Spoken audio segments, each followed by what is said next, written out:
Bener Bu, di kualinya ada cadangan.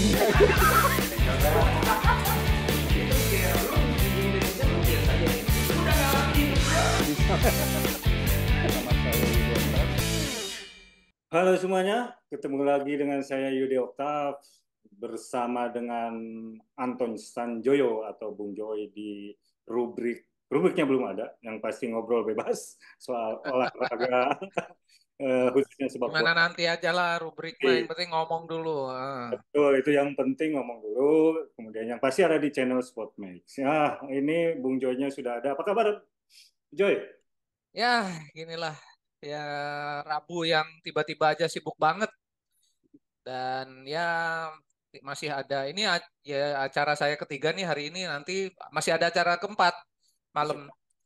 Urusan sama dokter gigi. Oh, personal, tapi menikmati hidup lah ya. Ya, gitu aja lah.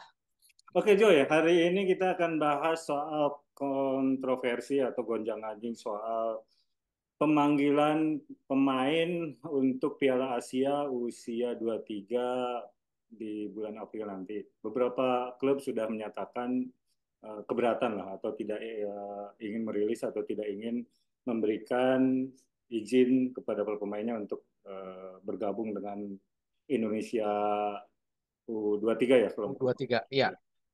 Nah, kalau dari peraturan FIFA yang saya tahu di regulasi pemain itu di pasal di lampiran 1 ayat 6 memang disebutkan bahwa tidak wajib untuk merilis pemain bagi sebuah klub untuk ajang yang tidak di di jadwal FIFA gitu. Kalau Mhm. menurut saya U23 ini kelompok umur yang bukan ada tidak ada di kalender FIFA gitu. Memang FIFA tidak Betul.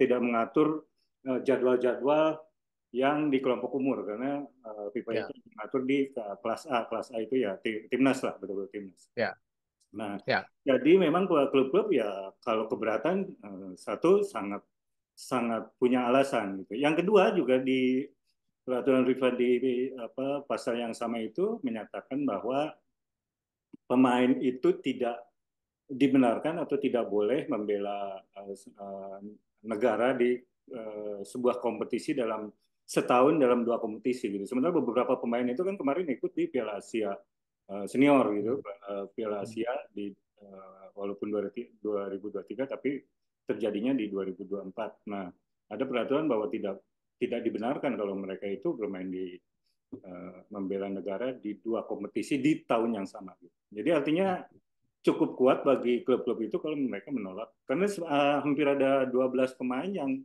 kemarin ikut di Piala Asia juga ke, usianya masih mencukupi, tapi Masih. beberapa memang yang pemain di luar naturalisasi ada 5 gitu. Yang lainnya ada 7 lah yang bisa disebut kayak Egi, misalkan Egi kan kemarin tampil dia masih usianya masih bisa masuk, kemudian Witan Pratama Arhan, betul gitu. Yang pasti yang sudah menyatakan keberatan itu Persija dan Borneo. Borneo. Ya, menurut Bung Joy, Om Joy, gimana Joy ini apa pandangannya? Ya, ini memang ada beberapa aspek yang menarik untuk dibahas ya. Benar, Yud, Anda tidak menyebut ini timnas U23 karena ini memang bukan timnas dalam definisi FIFA kan. Betul. Definisi FIFA untuk timnas adalah tim terkuat di satu negara anggota Federasi FIFA gitu loh ya. Tim yang Ya. terkuat udah pasti yang senior kan gitu loh. Mereka Dan yang menyebutnya ke mereka menyebutnya itu A. A itu ya artinya A, timnas. Ya. Kalau di regulasi pemain ya. mereka itu nggak ada disebut kelompok umur tuh timnas nggak ada. Ya A itu ya baru timnas. Oke, lanjut. Yang tim terkuat ya kayak. Ya, Terus yang kedua memang karena ini bukan di bawah kegiatan FIFA dalam arti yang untuk urusan yang grade A. ya, Ya, memang tidak ada kewajiban bagi klub untuk melepas pemain gitu loh. ya, Apalagi Yudi tadi tambahkan bahwa ada satu pasal lagi yang menyatakan bahwa satu pemain tidak boleh ikut dalam kompetisi 2 kompetisi berbeda dalam 1 tahun, ya ya. kan? Jadi memang kuat sekali.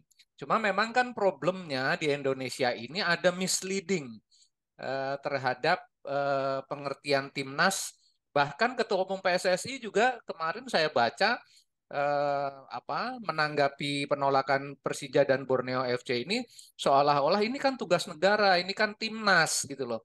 Nah, narasi-narasi dari Ketua Umum PSSI, orang-orang PSSI, bahkan media-media mainstream, menurut saya juga memberikan dampak yang tidak terlalu bagus Ya, dalam environment persepak bolaan nasional, khususnya kalau udah menyangkut masalah pemanggilan pemain untuk tim kelompok umur gitu loh. ya, Kalau untuk timnas yang senior, yang grade A itu ya memang tidak boleh menolak kan. Kalau betul, menolak akan ada sanksi gitu loh. Tapi betul. kalau klub menolak untuk memberikan pemain untuk tim Indonesia U23 ya tidak bisa ada sanksi karena memang tidak ada dasar hukumnya gitu Betul. loh. Jadi apalagi katakanlah Borneo FC ingin mempertahankan ini kan, ingin mempertahankan posisi misalnya. Lalu Persija juga pasti punya alasan dan mungkin juga klub lain juga punya alasan-alasan tersendiri kan, entah itu ingin lolos dari zona relegasi atau mereka ingin berada di top 4 untuk masuk ke seri berikutnya. Macam-macam lah, tapi memang semua alasan apapun yang dikemukakan oleh Borneo, Persija atau nanti siapapun lagi itu kan pasti punya dasar yang kuat gitu loh. Ya, Dan itu tidak boleh digugat. Artinya PSSI bilang, wah kok gitu aja jadi alasan. Nggak bisa. Itu adalah hak prerogatif klub untuk memberikan alasan. Kecuali memang diminta untuk senior, ya, untuk yang grade A.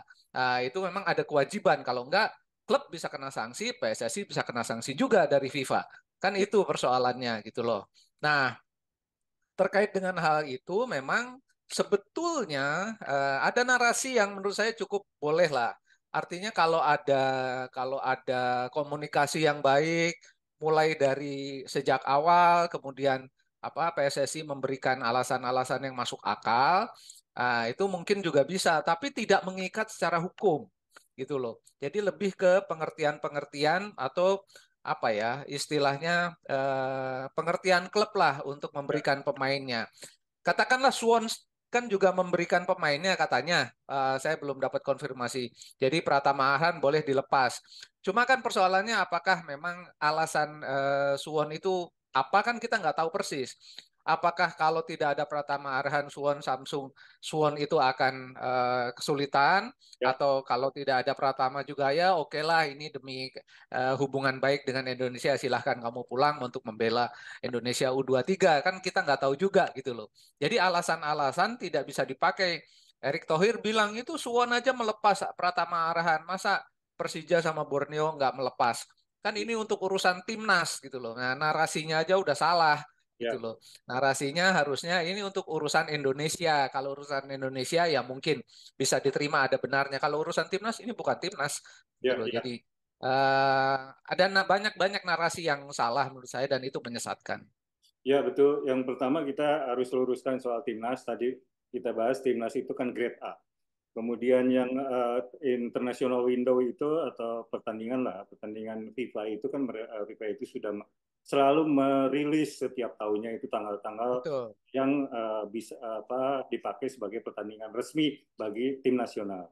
Di luar itu betul. sebetulnya yang di luar international window atau pertandingan resmi yang disediakan oleh FIFA, FIFA itu hanya mewajibkan Piala Dunia, Piala Konfederasi, dan Piala yang dari konfederasi masing-masing di daerahnya, di wilayah masing-masing. Misalkan Asia ya AFC. Di luar itu seperti AFF, SEA Games itu kan tidak masuk FIFA. Sebetulnya Betul. itu pun tidak masuk. FIFA itu tidak ada kewajiban bagi Dulu istilahnya under sanction, Yud. ya, Sekarang berubah istilah mungkin saya nggak ngikutin. Tapi dulu kalau under sanction FIFA dan di FIFA Match Day ya, dan itu adalah yang grade A, memang ya, kewajibannya ada. Dan betul. seperti yang Yudi bilang tadi, Piala Dunia atau piala-piala di bawah konfederasi di bawah FIFA. Ya, Itu memang diwajibkan. Tapi di luar itu seperti AFF dengan segala bercanda gitu, saya bilang kalau AFF itu kan udah urusannya kelas kecamatan lah ya udahlah misalnya itu nggak pakai tim yang paling bagus juga nggak masalah gitu Pak kasih aja tim U21 atau tim U23 gitu kan AFF kan Indonesia nggak pernah juara juga gitu kan ya menurut Sintayong, menurut aku udah jangan mikirin AFF lah, kita ngejar yang lebih tinggi aja. Meskipun meskipun nggak pernah juara AFF juga lucu gitu loh. Ya, Ya kan ya, kita 5 kali kalau nggak salah masuk final ya Yud ya. lima apa enam? AFF. Lima apa enam Ya, kayaknya sih. Ya, pokoknya banyak. 5 tuh. Iya, juara juara SEA Games saja kan terakhir kayak kita ini baru aja bisa juara SEA Keren Games ya. sebelumnya kan tahun 91 2016. gitu loh. Gitu Betul. loh. Tapi menurut saya bener lah, artinya klub-klub itu tidak dalam posisi yang harus dipojokkan. Iya, Dan menurut saya, Ketua Umum PSSI, semua orang di PSSI juga harus paham. Loh, kalian ini kan yang bikin kompetisi di dalam negeri gitu loh. Kalau anak itu kan anak-anak mereka sendiri. Kalau anak-anak mereka punya alasan yang kuat dan tidak ada landasan hukumnya untuk tidak untuk menolak, ya jangan dimarahin dong gitu loh. Jangan dikata-katain bahwa tidak nasionalis lah, tidak membela timnas lah. Menurut saya itu hal yang apa jadi kontraproduktif lah buat persepak bola nasional. oke. Setuju itu. Yang kedua, begini ya, Om Joy. Yang kedua adalah soal stok pemain. Karena ketika pemain berjenjang itu, kalau sudah masuk grade A, sebetulnya dia itu udah tingkat tertinggi. Ngapain lagi turun lagi ke bawah gitu. Betul. Artinya kan itu jarang sekali pemain di dunia, pasti ada lah. Ada yang kasus-kasus seperti ini. Tapi sebagian besar pemain itu kalau udah naik ke tingkat yang lebih tinggi, jarang sekali untuk dipanggil atau ikut lagi di grade di bawahnya gitu. Ini agak aneh Betul. gitu. Kita pemain-pemainnya udah naik ke level grade A timnas tapi masih diturunkan lagi ke grade di bawahnya gitu. Itu kalau saya melihatnya bahwa stok pemain kita itu sangat sedikit, tidak ada yang apa kelasnya mewakili untuk negara itu gitu. Menurut Om Joy gimana? Ya, persoalan apa persediaan pemain mungkin benar ya. Hmm. Tapi menurut saya lebih ke ini loh. Menurut saya kita ini kalau kita bicara dalam konteks persepak bola nasional itu desakan dari netizen, desakan dari stakeholder sepak bola itu tidak sehat gitu. Ya. Dalam arti Indonesia ini harus harus bergelar juara gitu loh. Hmm. Harus punya gelar juara. Sintayong harus merebut gelar juara A, B, C, D. Menurut saya itu kita ini masih di level kalau saya bilang sih kalau misalnya Brazil, Prancis, Argentina di level paling atas, Indonesia ini misalnya dalam 5 tingkat, Indonesia ini masih tingkat paling dasar. Ya. Kita belum berhak dalam tanda kutip untuk mengatakan Indonesia di bawah Sintayong harus merebut sekian banyak gelar juara gitu loh. Berkali-kali saya ngomong untuk tim nasional yang terutama yang yang kelompok senior, Hmm. udahlah moratorium lah soal apa soal Juara itu. gelar juara itu gitu loh. Jangan udahlah nggak usah mimpi itu naikin aja dulu grade-nya. Kita bisa bersaing, bisa ngelawan Jepang sehebat-hebatnya, bisa ngelawan Korea Selatan sekuat-kuatnya. Kalau bisa memberikan perlawanan itu saja nggak perlu menang gitu Ya. loh lawan mereka karena kelasnya kan terlalu jauh gitu loh. Berikan perlawanan yang terbaik supaya apa? Supaya levelnya naik lagi gitu loh. Ya kan? Saya bicara tenis misalnya, Yud. Ini ngomong sedikit agak melancong, tapi saya memberikan gambaran. Rafael Nadal itu Hmm. kan jago banget di lapangan clay, Ya, ya betul. kan? Dia paling banyak merebut belasan gelar juara. Tapi ketika dia masuk ke Wimbledon, ya, Hmm. dia masuk ke Wimbledon itu lapangan yang sangat jauh berbeda apa jenisnya Ya. kecepatannya dan macam-macam dengan lapangan clay. Wimbledon lapangan rumput. Pertama kali dia masuk final di apa Wimbledon itu ketemu Roger Federer, Hmm. jago rajanya rajanya apa Betul. lapangan rumput Wimbledon. Eh, dia kalah mudah waktu itu. Kalah mudah Rafael Nadal. Pertemuan kedua beberapa mungkin 2 musim berikutnya masuk final lagi Nadal, ketemu lagi sama Roger Federer. Hmm. Ya, kalah lagi Yud, tapi angkanya Sudah mulai udah ketat. ya, rame agak rame. Udah ketat. Pertemuan ketiga di final juga ketemu lagi sama Roger Federer, menang. Hmm. 5 set dalam pertarungan yang sangat epik. Gitu loh. Jadi saya ingin mengatakan, kalau sekarang kemarin ketemu Jepang kita ngos-ngosan, ya Hmm. kan? Kalau tim itu kemudian terus diimprove, ketemu Jepang mungkin masih kalah, gitu Hmm. loh. Tapi mendapatkan kita akan memberikan perlawanan yang hebat. Ketemu ketiga, keempat mungkin bisa draw, Hmm. kelima, keenam mungkin bisa menang Ya. gitu loh. Jadi itu memberikan improvement kepada tim. Ya Hmm. kan? Jadi nggak usah pertama kali ketemu Jepang lagi setelah puluhan tahun, wah Indonesia harus menang, wah ya terlalu jauh gitu loh. Ya, Nah itulah yang ya, apa? Kenapa saya selalu bilang udahlah moratorium dulu yang di level senior. Kalau di level kelompok umur, apalagi di level AFF, ya bolehlah didesak ada gelar juara. Tapi kalau di level timnas nggak usah gitu loh, karena itu akan justru akan menghancurkan apa tim itu sendiri dan Sintayong kalau masih dipertahankan sebagai pelatih tim nasional ya pasti frustasi gitu loh. Nah, ya, itu tadi jadi makanya menurut saya banyak narasi yang harus diluruskan lah. hmm, Kalau obrolan kita ini didengar ya syukur-syukur ada sedikit perubahan ya, tapi kalaupun tidak ya kita harus terus ngomongin ini ya ya, ya, untuk pembelajaran juga ke masyarakat sepak bola.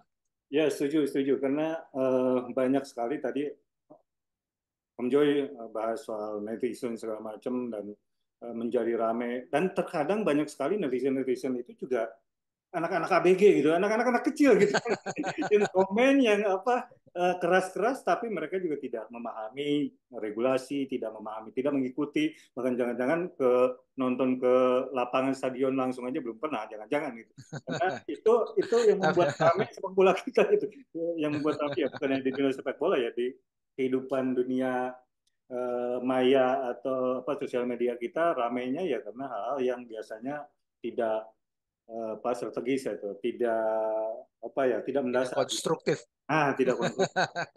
Itulah justru kita gitu. kita yang mungkin punya sedikit pengalaman di dunia jurnalis liputan dan ya memang kita pernah juga meliput berbagai macam event besar ya termasuk Piala Dunia segala macam artinya paling tidak kita punya pemahaman-pemahaman lain yang perlu disampaikan itu pentingnya menurut saya semoga memang Erick Thohir dan jajarannya bisa mendengar kita ya.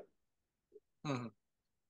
Mudah-mudahan ya. Mudah-mudahan ya terbukalah karena kan ini kan sebetulnya olahraga yang apa? Olahraga yang apa begitu populernya sampai ya dipolitisasi, dipakai jadi wacana politik lah, macam-macam.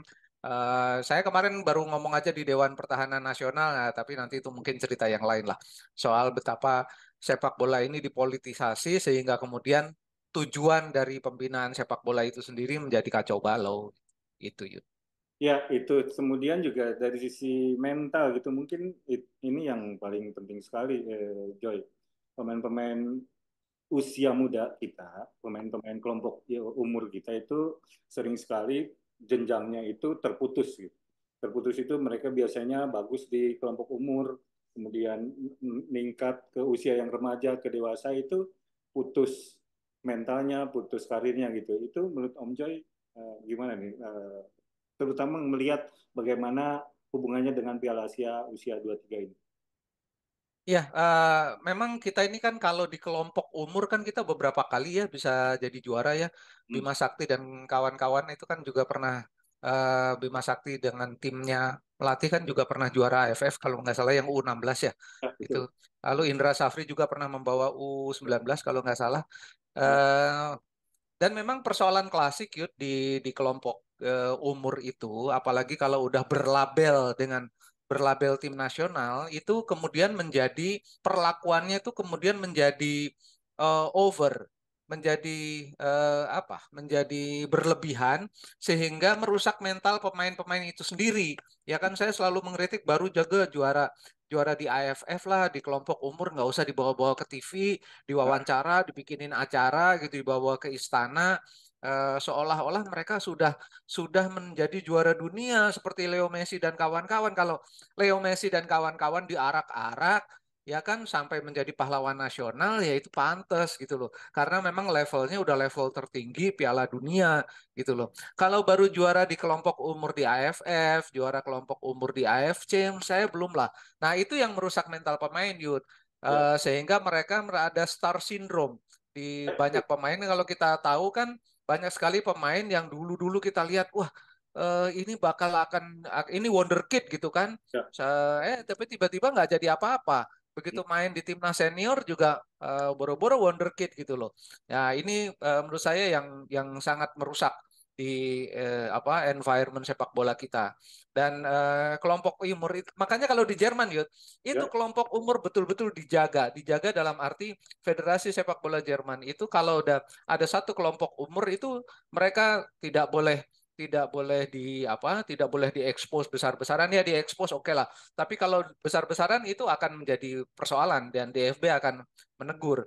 Bahkan Yud, saya kan juga berkecimpung di di kelompok usia muda kan. ya, Itu kalau menurut roadmap-nya FIFA, itu kita tidak boleh menyebut juara. Misalnya di hmm, Liga Kompas U14 itu kita tidak boleh merebut juara. Kita bolehnya menyebut peringkat satu. tingkat. Oke. Mereka mengakhiri musim sebagai peringkat satu. Bahkan kalau kita mau ketat, itu ngasih piala aja nggak boleh, ngasih medali aja nggak boleh, gitu loh. Oke. Bilang bintang nggak boleh. Itu runtutannya jelas di roadmap-nya FIFA. Kenapa? Karena FIFA tahu ketika seorang pemain usianya masih 14 tahun, dibilang, oh kalian udah juara, kalian juara A, juara B, dapat piala, perjalanannya selesai, Yud. Iya, Gitu benar. loh. Benar. Perjalanannya selesai. Oh, gue udah jadi bintang nih. Gue mau main iklan aja sekarang. Gue udah jadi hebat. Itu sebabnya juga saya selalu insist ya soal penamaan timnas. Kalau masih usia 14 sampai 23 jangan disebut timnas karena pemain timnas itu yang kita sebut pemain timnas di senior itu semua orang ingin mencapai menjadi pemain timnas kan? Kalau Ya, saya main bola pasti saya dari kecil saya pengen jadi pemain timnas. Saya pengen kayak Iswadi, kayak Roni Pati Nasarani sebagai pemain timnas yang hebat gitu loh. Nah, baru 14 tahun dibilang, wah saya udah pemain timnas dong. Saya udah sekelas sama Iswadi. Ya kan? Saya udah sekelas sama Roni Pati. ya, Gitu kan? ya. Kan itu yang terjadi menurut saya disadari atau tidak anak-anak Indonesia yang sudah menjadi juara pada usia 14 di kelompok umur lalu disebut wah kamu hebat ya pemain timnas. Nah, ini selesai sudah. Besoknya dia nggak berlatih lagi. Ya, Besoknya dia dugem, besoknya dia main iklan, besoknya main sinetron, pacaran sama artis, macam-macam lah. Jadi itu yang merusak environment. Saya kira hal-hal seperti itu tidak pernah disadari secara utuh oleh stakeholder sepak bola Indonesia sehingga kita punya tim atau sekelompok pemain yang bagus di kelompok umur kemudian tidak menjadi apa-apa ketika sudah menjadi timnas senior. ya, agak konyol memang. Dan termasuk juga di mereka-mereka yang masuk ke apa membela negara itu. Artinya bahwa karena semua disebut timnas, grade A-nya sendiri dalam tanda petik seperti kehilangan rohnya gitu karena mereka sudah merasa timnas dari dari usia muda dari gitu. umur 14 udah ngerasa Udah timnas. timnas gitu. Sementara ketika mereka udah masuk grade A sebenarnya ngapain juga turun lagi ke grade bawahnya gitu. Karena mereka merasa ya ini sama aja nggak ada apa kebanggaan khususnya di antara mereka itu. Betul, Artinya, ya betul. udah Padahal kan mereka harusnya ketika mereka main di kelompok umur di klub mereka kan mimpi banget tuh mengejar wah gua mau betul. masuk timnas, begitu masuk timnas dia akan pertahankan itu. Gimana mau pertahanan udah 16 aja udah jadi pemain timnas ya kan. Gua udah pemain timnas umur berapa loh, umur 16 kapannya apanya yang timnas gitu loh ya ini. Nah, saya kecewanya juga media-media ini menggiring opini yang menurut saya nggak benar gitu ya, misleading gitu loh. Nah, mereka tidak paham, mereka tidak pernah berkecimpung di pembinaan usia muda, tidak paham sebutan-sebutan yang berlebihan itu akan membuat pemain itu kalau kalau Leo Messi kita puji-puji juga ya tetap aja jadi Leo Messi ya. Hmm, Coba si Badu gitu kita puji-puji ya kamu hebat udah pemain timnas. Selesai besoknya. Besoknya dia petantang petenteng ya kan. betul. Nggak mau latihan dan macam-macam. Gue udah pemain timnas, ngapain gue latihan lagi gitu. Nah ini yang menurut saya media-media juga lah. Please lah be wise, bijak lah dalam memberikan penyebutan. Jangan jangan asal aja untuk sekedar dapat dapat klik, dapat tontonan, dapat view gitu ya tapi akhirnya justru merusak persepak bolaan nasional. Oke, Om Joy, ini salah satu masukan atau kritikan kita buat PSSI dan semua kalangan termasuk media bahwa kalau ya memang bukan kalau bisa semestinya kelompok umur itu jangan disebut timnas. Timnas itu grade A ya yang senior itu baru tim nasional. Yang lain-lainnya kelompok umur. Karena dampaknya memang betul panjang sekali, terutama untuk karir mereka. Banyak sekali kita juga melihat lah, banyak sekali pemain-pemain kelompok umur kita bagus di kelompok umur, tapi habis di grade-grade selanjutnya. Itu banyak terjadi. Oke, Om Joy, ada lagi mungkin yang mau disampaikan? Ya, kira-kira itu aja sih sebetulnya ya. Saya ingin pesan khusus ya, kalau Pak Erick Thohir mendengarkan obrolan kita ini, bijaksanalah dalam memberikan statement-statement, karena Anda ini orang yang paling tinggi posisinya di federasi, gitu Ya. loh. Jadi kalau statement Anda menyesatkan, itu dampaknya itu sangat luas. Kalau saya yang menyesatkan mungkin tidak terlalu berdampak ya, tapi kalau Erick Thohir yang menyesatkan, itu menurut saya akan sangat berdampak kepada satu, pada environment sepak bola nasional, yang kedua pada klub-klub juga, yang ketiga ya pada pemain-pemain muda, karena akan berdampak sekali. Oh iya ya, kata Pak Erick Thohir, saya ini pemain timnas gitu loh. Jadi ya saya harus mendapatkan perlakuan yang khusus. Nah itu kan sangat-sangat tidak sehat bagi sepak bola nasional. Oke, terima kasih sekali, Bung Joy. Kita ketemu Sama-sama Yud. lagi di topik yang lain besok-besok. Untuk saat ini cukup sekian. Terima kasih. Siap. Sampai jumpa Sama-sama lagi. Yud. Bro.